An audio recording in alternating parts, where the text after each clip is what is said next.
Hello friends, let's go for a trip. So ఇవాళ నేనైతే ఇంకా ఎయిర్పోర్ట్కి ఇట్లా డ్రెస్ వేసుకొని రెడీ అయిపోయినా, మా బుజ్జోడు కూడా రెడీ అయిపోయినాడు. ఇంకైతే మేము ఎయిర్పోర్ట్కి బయలుదేరేసాము. ఇంక ఇంట్లో ఏం టిఫిన్ తినలే కాబట్టి బయట టిఫిన్ తినేసి, టిఫిన్ తిన్న తర్వాత టీ కంపల్సరీ అనమాట. టీ తాగేసి మేమైతే బయలుదేరేసాము. సో మేము ఇక్కడైతే చెన్నైకి దగ్గరలో ఉంటాం కాబట్టి చెన్నై విమ్కో నగర్లో అయితే కార్ మేము పార్కింగ్ చేసేస్తాము. షార్ట్ ట్రిప్పే కాబట్టి వాళ్ళు అక్కడ పార్కింగ్ ఉంచుకుంటారనమాట. వాళ్ళు ఏం అక్కడ ఇబ్బంది పెట్టరు.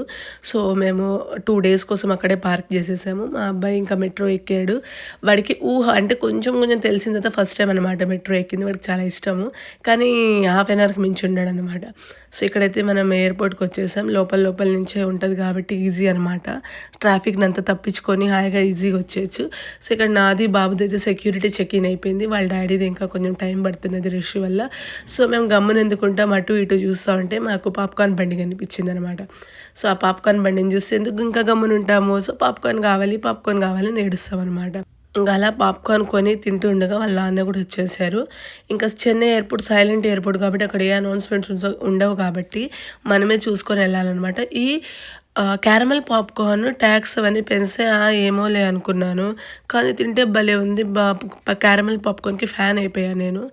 ఇక్కడైతే మేము ఫ్లైట్ ఎక్కేసాము. నెక్స్ట్ వ్లాగ్లో చెప్తాం మేము ఎక్కడికి వెళ్తున్నాం అనేది. బాయ్.